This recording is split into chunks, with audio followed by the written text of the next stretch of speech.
Viral vendor na umalma sa no vaccine no ride, nagsorry na.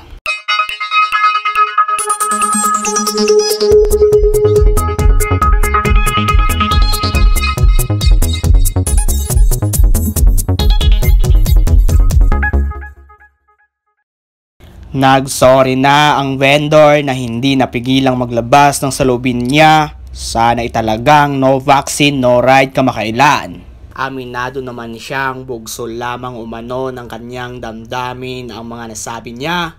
Dala lamang ng hirap na kanila umanong dinaranas ngayong pandemya. Paliwanag niya, hindi umano siya nakapagbakuna dahil sa kanyang kondisyon at ipinakita pa niya ang kanyang pruweba nito. Sinisikap daw niyang maghanap buhay sa araw-araw dahil siya lamang ang inaasa ng pamilya. Kaya naman, hindi basta-basta makapasok sa palengke para mamili ng paninda. Sumama raw talaga ang loob niya. Humingi nga ng pasensya ang vendor na si Gemma Parina dahil sa nag-viral na video niya kung saan nga hindi niya napigilang ibulaslas ang kanyang saloobin. Sana itupad kamakailan ng no vaccine no ride. Sa panayam ng ibang news kay Gemma, umiiyak raw ito habang humihingi nga ng tawad sa kanyang mga nabitawang mabibigat na salita. Taos puso po akong humihingi ng pasensya. Kung sino man ang mga nakaupo na tinamaan sa mga sinasabi ko, humihingi po ako ng pasensya sa inyong lahat. Dagdag pa ni Gemma, lahat ng sinasabi ko pong iyon ay bugsol lamang ng damdamin ko at galit ko dahil po sa pahirap na no vaccine no ride, no entry. Kaya nga po nakapagsalita ako ng ganyan dahil sa hirap na dinanas ko.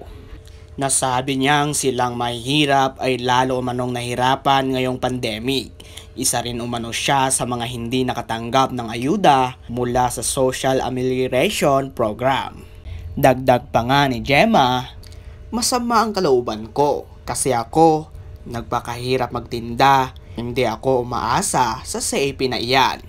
Nanawagan din siyang huwag i-discriminate ang mga tulad niyang walang vaccine kasi para ho kaming mga kriminal na nagtatago.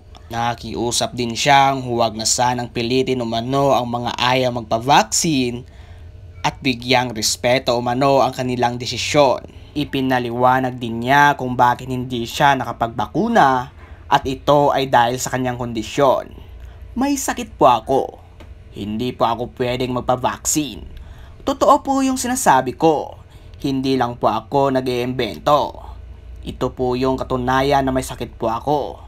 Sabay ipinakita niya ang tila resulta nga ng isang medical examination sa isinagawa sa kanya.